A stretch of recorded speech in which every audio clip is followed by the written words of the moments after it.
Hello, I'm Abhilash Narayan, investment strategist at HSBC.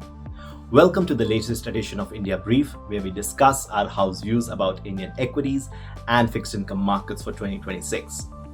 Now, 2025 was a roller coaster year for India, with trade tariffs, geopolitical risks, reforms, and strong domestic consumption leading to ups and downs for financial markets. Now, as we look forward towards 2026, it's difficult to miss the contradictory signals being sent out by various indicators.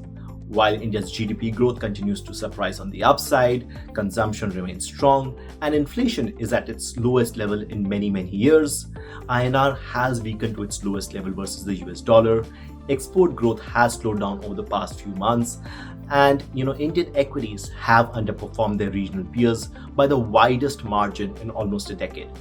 Now, in 2026, we expect India's GDP growth to be robust, around mid 6%, aided by a combination of strong domestic consumption, disciplined government spending, and a potential uplift from any US-India trade deal.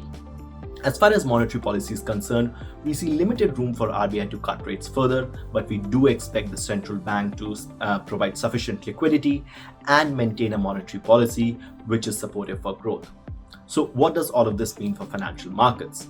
Well, firstly, we are overweight on Indian government bonds due to four key factors. Firstly, despite the RBI rate cuts in 2025, the yields on longer end bonds or longer maturity bonds hasn't really declined as much, which means that they still offer attractive yields for investors.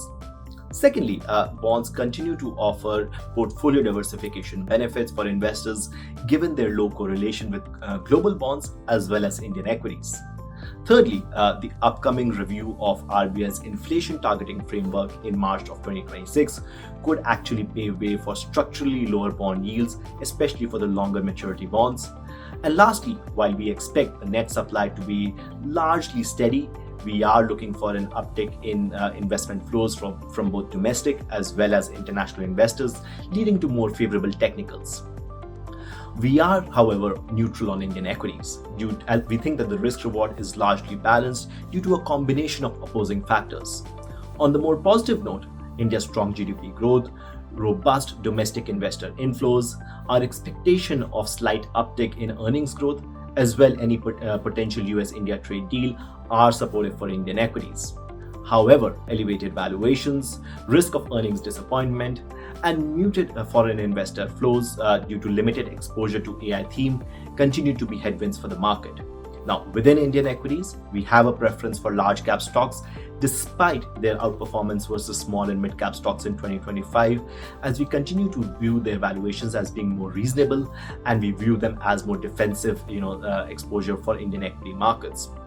From a sector perspective, we like more domestically oriented sectors and we are overweight on consumer discretionary, financials, and industrials. Thank you for tuning in to this podcast and wish you a great 2026 ahead.